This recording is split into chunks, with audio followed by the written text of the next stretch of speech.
பழந்தமிழ் இலக்கியங்களுக்கும் இலக்கணங்களுக்கும் எளிதில் புரிந்து கொள்ளக்கூடிய வகையில் உரை எழுதியவர்கள்தான் உரையாசிரியர்கள். இளம்பூரணர், சேனாவரையர், கல்லாடர், நச்சினார்க்கினியர் போன்றவர்கள். அவர்கள் பயன்படுத்திய உரையினுடைய வகைகளை பற்றி பார்ப்போம். முதலில் வெள்ளை நடை. எல்லோருக்கும் எளிதில் புரியும்படி கூறுவதற்கு வெள்ளை நடை என்று பெயர். ஒழுகிசை நடை. ஒழுகு இசை. இசைன்னா ஒழுங்குன்னு அர்த்தம்.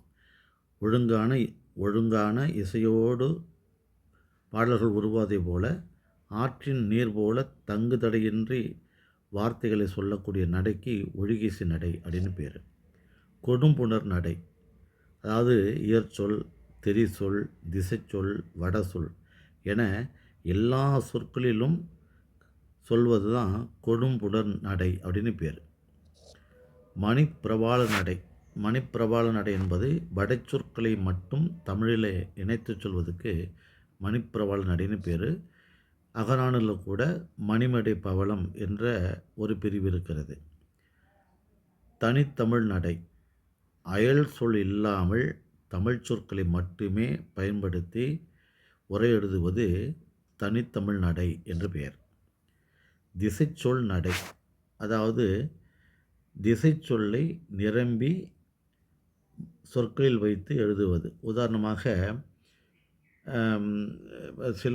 சில வார்த்தைகளை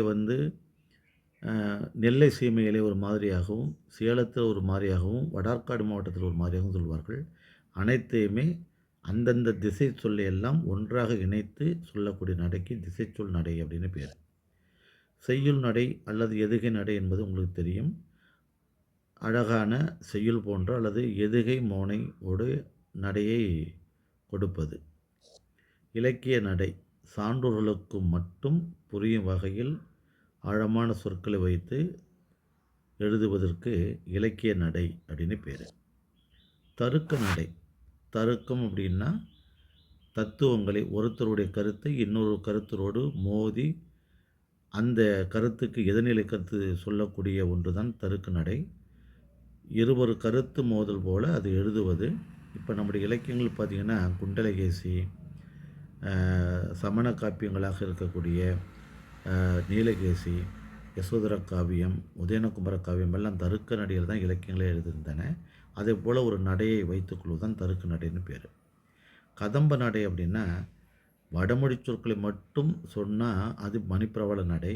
பன்மொழி சொற்களை எல்லாம் கலந்து எழுதக்கூடிய ஒன்றுக்கு கதம்ப நடை அப்படின்னு பேர்.